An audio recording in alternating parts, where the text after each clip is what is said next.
Hello students, जो हम बात कर रहे थे कि ऑर्गेनिक केमिस्ट्री से हम स्टार्ट करेंगे। आप 10th के अंदर ऑलरेडी ऑर्गेनिक केमिस्ट्री पढ़ चुके हैं। ऑर्गेनिक केमिस्ट्री क्या है, पहले तो ये पता होना चाहिए कि व्हाट इज ऑर्गेनिक केमिस्ट्री। चलो, ऑर्गेनिक केमिस्ट्री को समझने के लिए पहले मैं एक वर्ड्स देता हूं कि ऑर्गेनिक कंपाउंड क्या है भाई। What is organic compound. आप वीडियो पॉज करके थोड़ा सोचिए अपने मन में कि ऑर्गेनिक कंपाउंड क्या है। सोच लीजिए अपने आप। अच्छा, सोच लिया होगा आपने। तो ऑर्गेनिक कंपाउंड क्या है कि in which compound we found the carbon. जहां पे हमें कार्बन मिलता है जिस कंपाउंड में, उसको हम ऑर्गेनिक कंपाउंड बोलते हैं। यानी ये सिंपली ये भी कह सकते हैं कि जिसमें कार्बन है वो ऑर्गेनिक कंपाउंड है। ठीक है, तो हम सोचेंगे कि भाई ऑर्गेनिक कंपाउंड कौन से होते हैं। आप सोच सकते हैं। आप इसे वीडियो को पॉज कीजिए, सोचिए अपने मन में कि ऑर्गेनिक कंपाउंड कहाँ है और उसको कैसे आइडेंटिफाई करेंगे। मेरा क्वेश्चन ये है, बिल्कुल सोचिएगा, आप उसको कैसे आइडेंटिफाई करेंगे कि ये ऑर्गेनिक कंपाउंड है, ये नहीं है। सपोज एक मैं एग्जांपल सिंपल सा दे देता हूँ। एक पेपर मैं आपको देता हूँ, या देखिए ये पेपर है। सपोज ये पेपर जो है, ये पेपर ऑर्गेनिक कंपाउंड है या नहीं है, ये आपको बताना है। ये पेन, ये मार्कर पेन, ये ऑर्गेनिक कंपाउंड है या नहीं है। ये टी शर्ट ऑर्गेनिक कंपाउंड है या नहीं है। ये कर्टेन ऑर्गेनिक कंपाउंड है या नहीं है। आप सोच सकते हैं। मैं उसके लिए आपको 5 मिनट दूंगा। वीडियो पोस्ट कीजिए, 5 मिनट के बाद आप सोच के बताइए। ओके स्टूडेंट्स, आपने सोच लिया होगा कि ऑर्गेनिक कंपाउंड किसे कहते हैं। ठीक है, एक सिंपल सा वे में मैं आपको बताऊं। अगर मैं किसी भी चीज को बर्न करूंगा, इफ आई बर्न एनी चीज, any things, and if I get the black ash after the burning, then it is organic compounds. Suppose you prepare the chapati, रोटी बनाते हो, देखी होगी या बनाई होगी।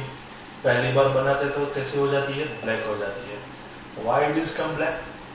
Because it is completely burning, because it's condense the carbon, so it is organic compounds. Do you know in chapati which organic compound is present? That is the glucose or starch. So carbon is present there. Suppose you take the cotton, you burn it. After the burning of cotton, you will get the black ash. So that is a sign of carbon. In cotton, we found a cellulose. In paper, we found a cellulose. In wood, we found a cellulose. So it's contain a carbon. Cellulose is made up of glucose. You know that formula of glucose, C6H12O6. C6H12O6. So glucose, carbon is there. So if you take any things and you burn it and you get the black ash, that it means it having a carbon. So it is an organic compounds. Now I think so you have think in your mind that how many organic compound you know. अब कितने organic compound को जानते हैं, ये आप सोचेंगे। किसी को भी बर्न करके देख लीजिए, सोचेंगे। अगर टूथपेस्ट के बारे में न पता हो तो टूथपेस्ट के बारे में भी आप जान सकते हैं। एक सिंपल मैं आपको आइडिया भी देता हूँ, करिएगा मत, सिर्फ आइडिया सुनिए। ये आप मैचस्टिक लीजिए, यहाँ पे टूथपेस्ट लगा दीजिए, यहाँ से उसको जला दीजिए और उसके बाद कहीं भी चिपका दीजिए। आप देखेंगे कि ये यहाँ से बर्निंग होती हुई जब यहाँ आएगी तो ये भी बर्न होगा, और वहां पे आप देखेंगे कि ब्लैक एस आपको देखने को मिलेगी। किसी भी चीज को सिंपली बर्न करना है और कुछ नहीं। ये तो सिर्फ एक ट्रिक थी जो हम बचपन में ऐसे ट्रिक किया करते थे, तब पता नहीं था ये कार्बन क्या चीज है। अब देखिए, ऑर्गेनिक केमिस्ट्री कार्बन से रिलेटेड है। अब हम थोड़े ऐसे सब्सटेंस लेते हैं जो आप पढ़े हुए हैं, 10th में आपने पढ़ा है, और ऐसे सब्सटेंस में एक मैं यहाँ पे फॉर्मूला लिखता हूँ। आप नाम सोचिए, 100% आपको नाम आता ही होगा। CH4 okay good. मीथेन, मेरे ख्याल से आपने सोचा होगा, इसीलिए मैंने आपको गुड बोल दिया. नहीं सोचा तो अब सोचने के लिए गुड है. मीथेन कहाँ पे यूज होता है भाई? हमारे आजू बाजू कहीं मीथेन है? मीथेन कहीं यूज होता है? यस, इसको सीएनजी में यूज करता है, कंप्रेस्ड नेचुरल गैस. अब तो अमरेली में भी सीएनजी है, देख सकते हैं. सीएनजी जहां भी है मीथेन वहां भी यूज होता है. बायोगैस में भी मीथेन जो गैस है वो पाया जाता है. Yes, okay good. So methane, CNG simply हम ले रहे हैं. अभी आप सिर्फ सुनिए, समझिए, सोचिए मैं क्या कहने जा रहा हूं. Okay, now next question is, next compound is CH3CH3. It means ethane. You can write CH3CH3. You can write C2H6 in this way also, and it is known as ethane. Okay, we can't use the ethane in our daily life, but it is used in the laboratory and in industries to prepare the organic compounds. CH3, CH2, CH3. You know that one, that is an C3. What is it? H8. And that is the propane. Propane is also one kind of the fuels. Okay, one more we take here. CH3, CH2, CH3. There is a butane. Okay, C4H10. So what is the name of this compound? That is butane. Anything you common in the name? Yes, you will find N, N, N, N, A, N, E, N is common there. So all this compound, you know that it is known as alkane. It is an alkane. It is an important compound in organic chemistry. So I started from here. First of all, you must be know about the alkane. You know about the alkane. What is alkane? Actually, in which the carbon having a single bond. That is the alkane. 1 minute. In which the carbon having a single bonds. So now we see here the some alkanes. Okay. If you see here, what is the difference between here? You see here, it is a structural formula and it is a molecular formula. It is a molecular formula and it is a structural formula. And now I see here how you written the structural formula and how you written the molecular structural formula and molecular formula for the alkane. And one thing you must be remember here, that the ANE, N is the suffix for alkane. So methane, ethane, propane, butane, pentane, hexane, heptane, octane, nonane, decane.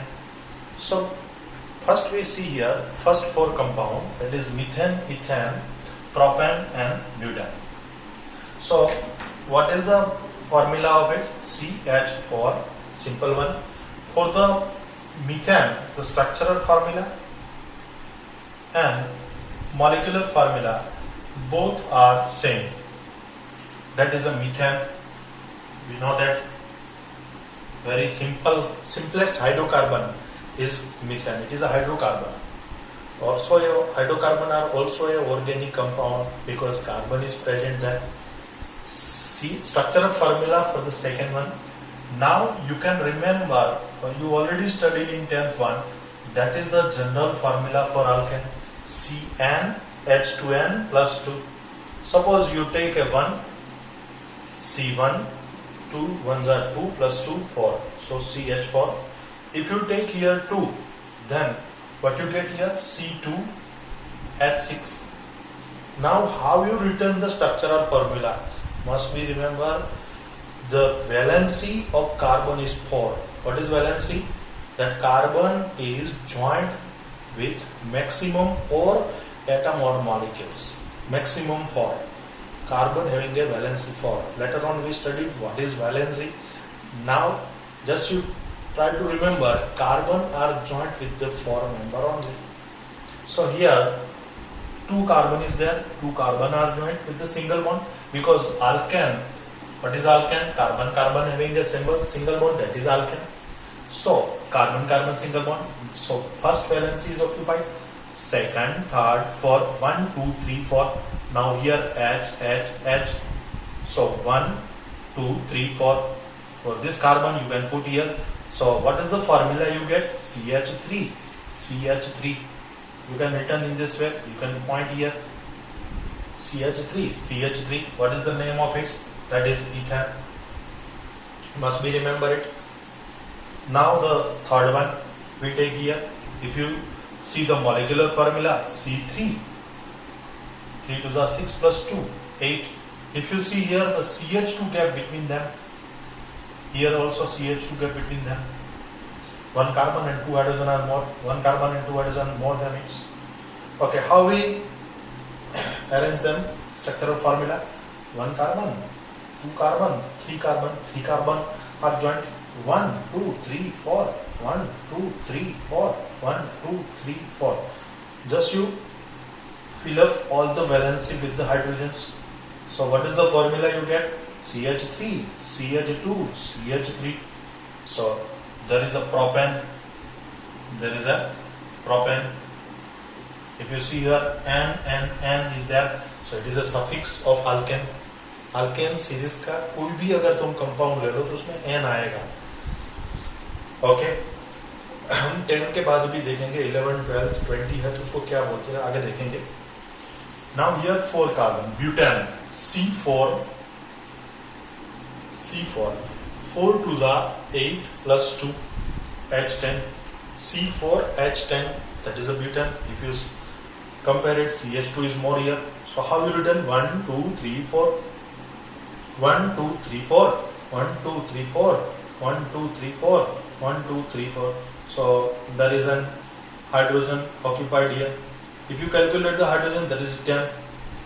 So that is a structural formula which indicate that how the carbon is joined, how the hydrogen is joined.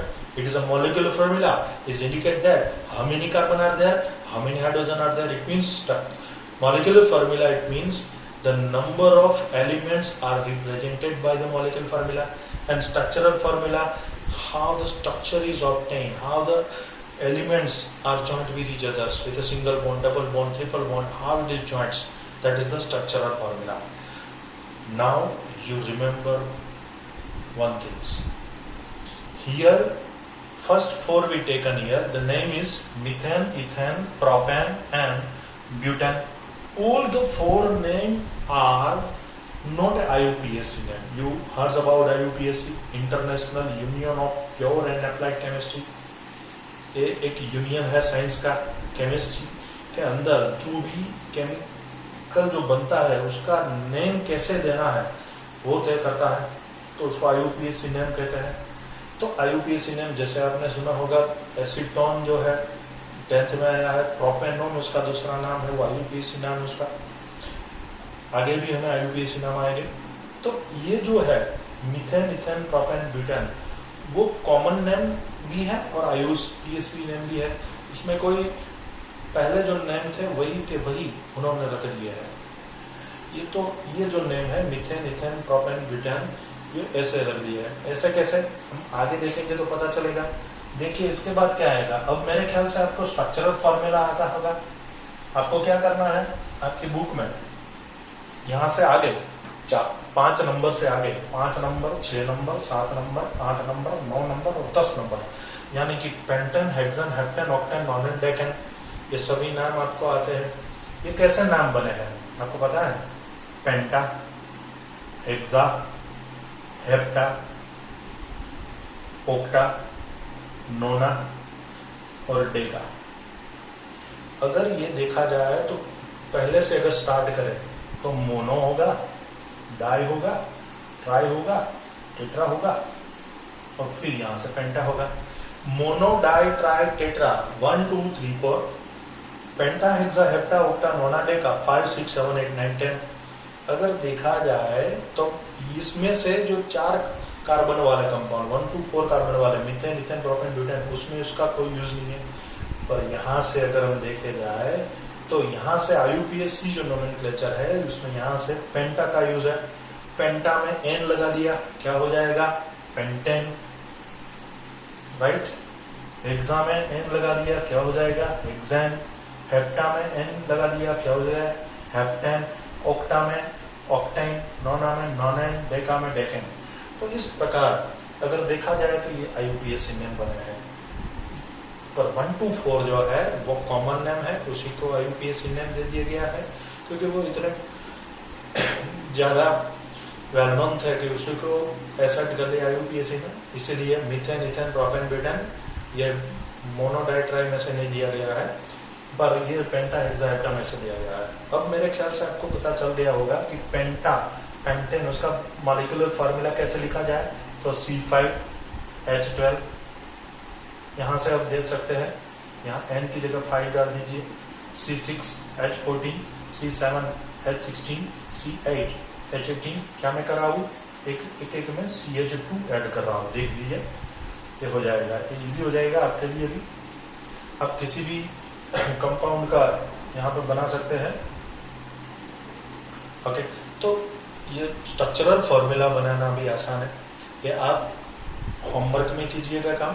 मैं 1-2 structural formula कह देता हूँ। एक easy chemistry है उसकी बनाने की, कि 5 कार्बन है तो उसको लाइन में रख दीजिए 1 2 3 4 5। अब आपको 12 हाइड्रोजन अरेंज करना है, मैंने वो स्केलेटन वाली मेथड कही, वो भी सही है। ये देखिए, ये 1 2 3 4, 1 2 3 4, 4 से ज्यादा नहीं, 4 से कम नहीं, 4 से ज्यादा नहीं, 4 से कम नहीं, 1 2 3 4, 1 2 3 4, ये छोड़ दीजिए, हाइड्रोजन यहाँ पे लगा दीजिए, तो फॉर्मूला बन जाएगा स्ट्रक्चरल। एक इजी मेथड भी है, क्या है बता देते हैं। 5 कार्बन है, 5 छोड़ दीजिए, पहले में H3 लगा दीजिए, एंड में जो टर्मिनल कार्बन है उसको H3 होगा, क्योंकि वहां पे 1 2 3 4 3 वैलेंसी जो है वो ऑक्यूपाइड होगी, और बाकी के जो है वो H2 से लगा दीजिए।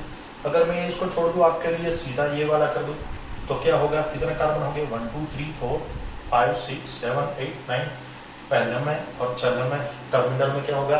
H3 छोड़ दीजिए, बाकी का H2 H2 H2 H2 H2 H2 H2 कर दीजिए। तो इसी प्रकार अल्केन सीरीज पूरी आपको लिखनी है, उसका जनरल फार्मूला और के साथ मॉलिक्यूलर फार्मूला, स्ट्रक्चरल फार्मूला आपको लिखना है। ये बहुत ही बेसिक से मैं स्टार्ट करा हूँ, आगे फिर हम बढ़ेंगे और आगे देखेंगे कि इसका यूटिलाइज हम कैसे कर सकते हैं। ओके, फिर मिलते हैं अगले लेक्चर।